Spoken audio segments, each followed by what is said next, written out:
means it's the center paper, not the regional center paper. So you get to see 2C or 2CR on the cover page. So this is the 2C question 3. So the reason why I start off with this is organic care, as always. I would say really fearful among students. So I'm going to get started with organic first. So this is an 11-mark question.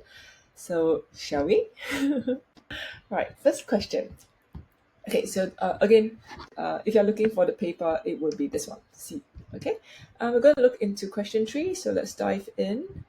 Have you remembered fractions? Okay, so question 3 looks like this. It's quite nice because they have given you 4 out of the 6 fractions. Before you get into this exam, you do need to know the 6 different fractions. So the first one starts with R and the last one starts with B. Okay, so the first one is actually refinery gases. And the last one is bitumen. And you have those in between. How do you remember all of this? Is I use the word rather mnemonic. Okay, I'm going to write this down. Root gorilla keeps dancing for bananas. Right? I ask my students how they remember this. They do not want to tell me their tricks. Okay, so I came up with this really nonsensical mnemonic, but it does help you a little bit because, like, if you have this kind of things to lighten the mood, maybe your brain can activate and recall all of this in a very stressful exam setting. Okay, so what is this idea of this mnemonic here is to get the first word of the root gorilla keep dancing for banana to help you recall the different fractions in the correct order. So like R is for refining gas, G is for gasoline, K is for kerosene, D is for diesel, F is for fuel oil, and last one is bitumen. Okay, so if you can do this, then the first one will not be a problem. So things to take note here: fraction A is refinery gas. Now, what is not acceptable? I'm not sure why I didn't write this down. Okay, a common error that we see is refinery oil. Okay, no, not oil. Okay, oil is not allowed because if it's the first fraction, the melting and boiling point would be really low. So at room temperature and pressure, it would be existing as a gas, not as oil, not in a liquid state, so not allowed. Another thing that's not allowed is if you're not clear and it's you're just writing things like gases, you won't get the marks. Okay, so it's not specific enough. So take note of that. Okay, so it must be refinery gas. Last one, most students can remember bitumen. Again, but if you have some spelling error, say for example you switch the position of U and T around, if it's recognizable, you still get marks. Okay, so let's hope that you spell it correctly. Okay, what is not acceptable is the word tar, so go for a scientific bitumen. Okay, then we look for users. The next question here is look for users of kerosene. So on top of knowing the sequence of the fractions, the 6 fraction in the correct sequence, you do need to know their users as well.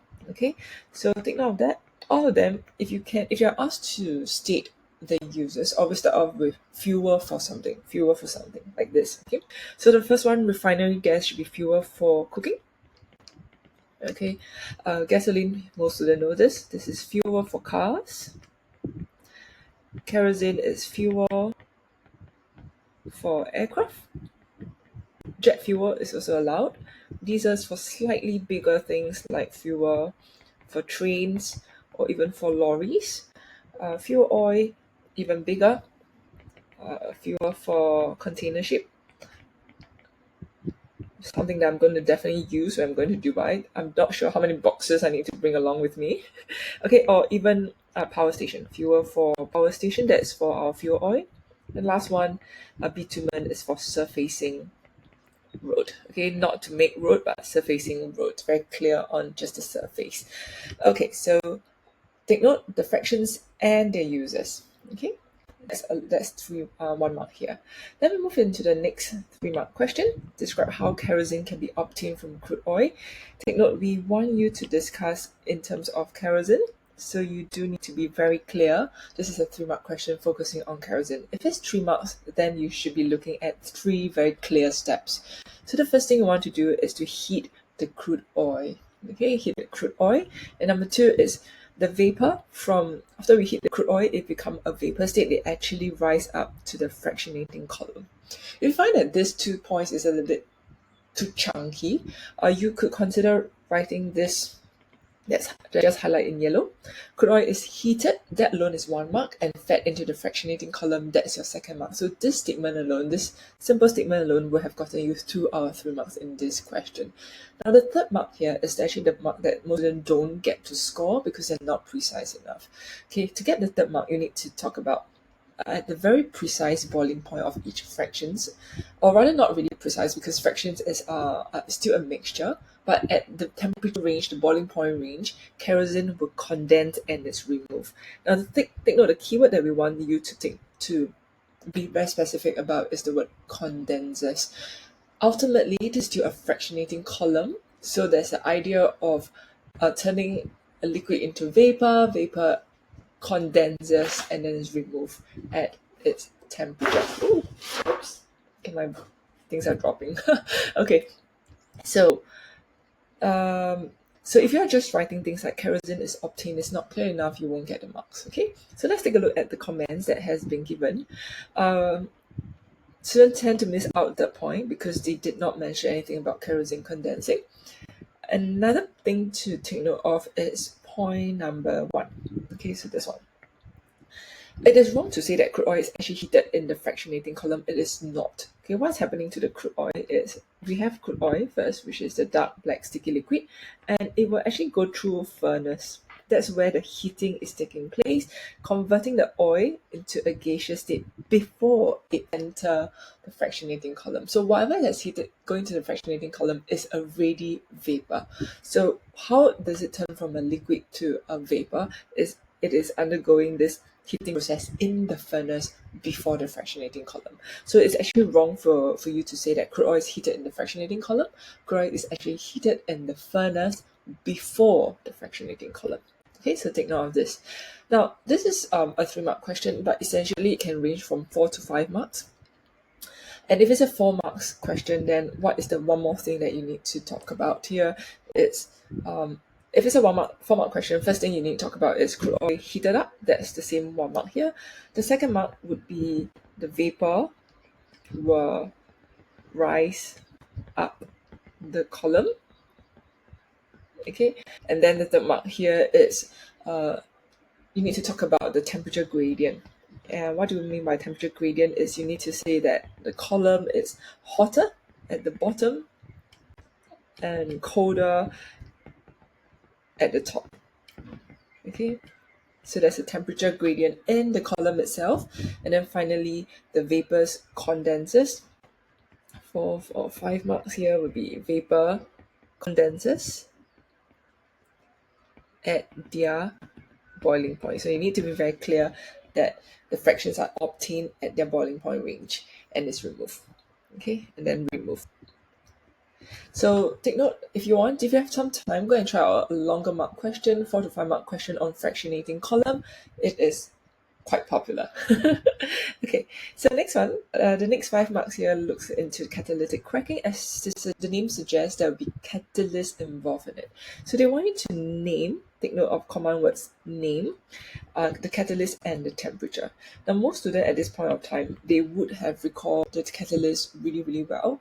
But things to take note here is, if they ask you for name, try not to give things like the formula. Although they might, depending on how generous this year exam board is, but always follow the command word, in this case name. So it's silica, not silicon. Okay, so again, those words in purple are the common error that students tend to make. CE means common error. Try to avoid them, okay, at all costs. Okay, and then we also have another catalyst that's possible, is alumina. The difference between silica and silicon is just the element, but silica is silicon dioxide, so take note of the difference. The one that students don't really score, it's the wrong recall of temperature. For catalytic cracking, we need a temperature to be a little bit higher, so it's between 300 to 600 to, the temperature is between 600 to 700 degrees Celsius, okay? So if you have input the values in purple, that would be too low. Okay. Next one, we have a 3-mark question on why catalytic cracking is useful. Out of these 3 marks, most students can score the first one because they are able to recall that there's lesser demand for longer chain hydrocarbon. So catalytic cracking is required. But take a look at the comment. Okay, why are students not scoring the second and third mark? Is most of the time is because students are they are able to recall the supply and demand, but they did not mention the product form. And so in this case, what are the product form? It would be our short chain alkane. It will also be our alkenes. So these are the two main product form. And on top of mentioning these two products, you also need to know what are the uses, what they use for.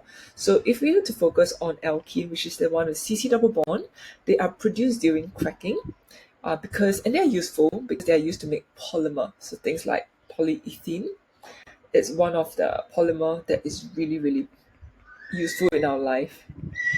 Okay. And then we have number 3, we have smaller alkane. Smaller alkane is essentially another word for smaller alkane is short chain alkane. And they are used in the making of petrol.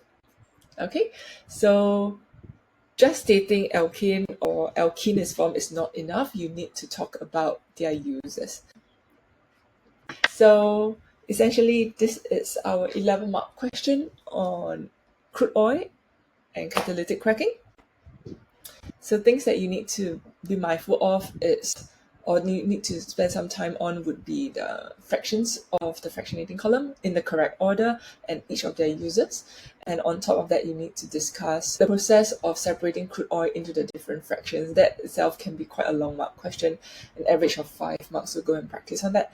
And also you will need to discuss why catalytic cracking is useful.